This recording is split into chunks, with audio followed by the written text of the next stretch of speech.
Assalamualaikum warahmatullahi wabarakatuh. Alhamdulillah wassalatu wassalamu ala asyrafil anbiya'i wal mursalin wa ala alihi washabihi ajma'in. Alhamdulillah, hari ini kita berjumpa lagi penerangan Ustazah berkaitan dengan Al-Quran UPKK, di mana Ustazah akan ceritakan tentang surah-surah hafazan yang terkandung dalam sukatan tahun 5 beserta tema serta pengajaran yang dapat kita pelajari bersama-sama.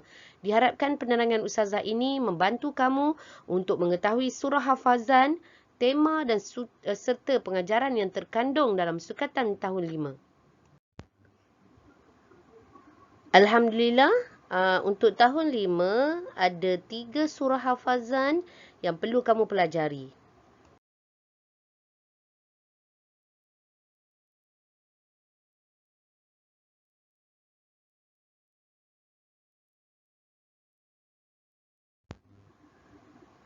Tajuk pertama bagi tahun 5 ialah Surah Al-Zalzalah. Surah Al-Zalzalah. Maksud surah Al-Zalzalah ialah kegoncangan. Kegoncangan. Tema yang terkandung dalam surah Al-Zalzalah menceritakan berkaitan tentang pada hari kebangkitan manusia melihat balasan perbuatannya walaupun sebesar zarah. Pada hari kebangkitan, manusia melihat balasan perbuatannya walaupun sebesar zarah. Pengajaran yang boleh dipetik ataupun diambil daripada surah Al-Zalzalah ialah beriman dengan hari kiamat dan sentiasa menghitung amalan kita. Beriman dengan hari kiamat dan sentiasa menghitung amalan kita. Sentiasa menjauhi larangan Allah dan beramal untuk mendapat keredaan Allah. Sentiasa menjauhi larangan Allah dan beramal untuk mendapat keredaan Allah. Sesiapa yang mengerjakan kebaikan atau kejahatan, walau sebesar zarah akan mendapat balasan. Sesiapa yang mengerjakan kebaikan atau kejahatan, walau sebesar zarah akan mendapat balasan. Berikut adalah petikan surah Al-Zalzalah. Surah ini terdiri daripada 8 ayat dan tergolong pada surah Madaniyah. Surah Madaniyah. Kita teruskan dengan tajuk yang kedua bagi tahun 5.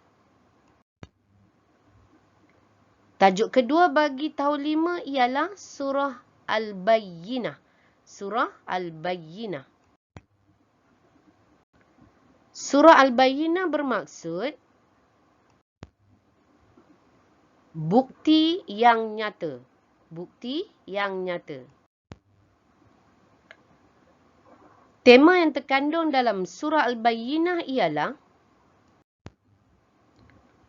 ajaran dan dakwah Nabi Muhammad sallallahu alaihi wasallam adalah benar.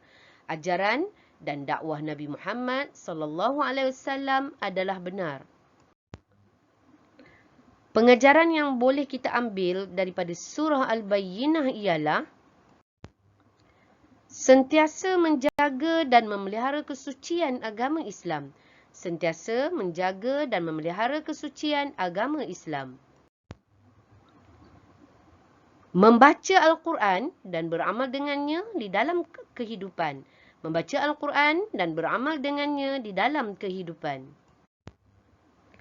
Sentiasa mengumpul amal ibadah sebagai bekalan. Sentiasa mengumpul amal ibadah sebagai bekalan. Berikut adalah petikan ayat yang terkandung dalam surah Al-Bayyinah. Surah Al-Bayyinah ini terdiri daripada 8 ayat, termasuk dalam golongan surah Madaniyah. Sama seperti surah Al-Zalzalah, Al-Bayyinah juga adalah surah kategori Madaniyah. Kita teruskan dengan tajuk yang berikutnya bagi tahun 5, tajuk yang ketiga dan juga merupakan surah hafazan yang terakhir bagi sukatan tahun 5. Tajuk yang ketiga ialah surah Al-Qadr. Surah Al-Qadr. Maksud bagi surah Al-Qadr ialah Al-Qadr bermaksud kemuliaan. Kemuliaan. Untuk tema yang terkandung dalam surah Al-Qadr ialah surah Al-Qadr menceritakan tentang kemuliaan Lailatul Qadar, nilainya lebih dari 1000 bulan. Kemuliaan Lailatul Qadar, nilainya lebih dari 1000 bulan. Pengajaran yang kita dapat ambil daripada surah Al-Qadr ialah, pengajarannya ialah hendaklah berlumba-lumba di dalam melakukan ibadah. Hendaklah berlumba-lumba dalam melakukan ibadah. Istiqamah dalam beramal soleh. Istiqamah dalam beramal soleh. Kita hendaklah mendapatkan peluang bertemu dengan Lailatul Qadar. Kita hendaklah mendapatkan peluang bertemu dengan Lailatul Qadar.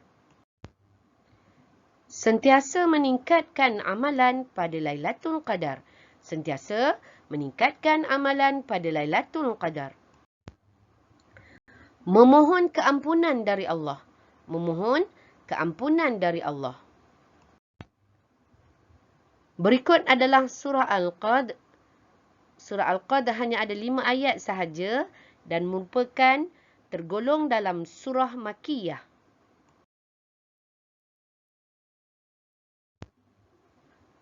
Alhamdulillah, sekian, terima kasih. Selesai sahaja penerangan Saza berkaitan dengan sukatan tahun 5 bagi pelajaran Al-Quran UPKK.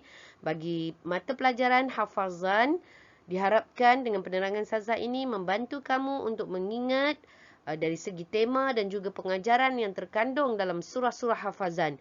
Kita jumpa lagi. Wabillahi taufiq wal hidayah. Assalamualaikum warahmatullahi wabarakatuh.